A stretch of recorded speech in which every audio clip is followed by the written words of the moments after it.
热天热乎乎，有人会食冰，毋过食冰就爱细致。高雄就有一间正出名的冰店发生集体食物中毒的情形，到昨暗10点为止，计共有23个人客是发烧、吐、个走饱、个带血。去互医生看了后，即马是发现讲，伫北保冰的材料，即冰材内底有甲患者的检体拢验出沙门氏杆菌。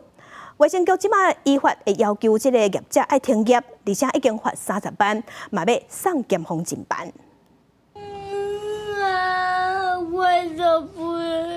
囡仔吐到老5天无食物件，艰苦啊伫病床大声哭吼。黄小姐真毋甘，因兜12暗伫高雄六合路一间冰店买北部冰食，想要到食冰的11人半夜咯陆续发烧，吐到老。伊的大汉后生甚至出现放血，吐是用喷的，一直跑厕所，一直跑厕所。带他去医院的时候，他在计程车上还有昏迷。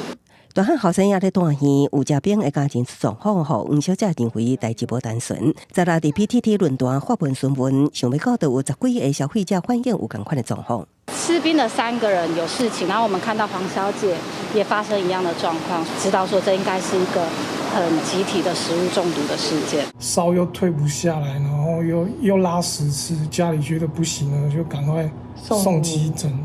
当事人共同点是12下昼拢捌去冰店买冰，也有网友反映囡仔安尼引起腰子衰竭，住伫家病房。卫生局协报了后，在时间往冰店稽查，发现地板破损、垃圾顶多项欠点，也伫北部冰检体中检出沙门氏杆菌阳性。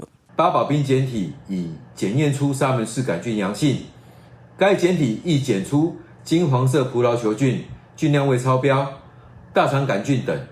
住院患者也已经检出沙门氏杆菌阳性反应。互卫生局下令停业1礼拜，限期改善的冰店17下昼铁门9落来，业者无愿意回应，只答应会赔偿医药费。卫生局表示，检体公布送疾管署检验中，若确定是食物中毒案，会以食安法移送地检署侦办，搁以共罚处6万以上罚款。记者综合报道。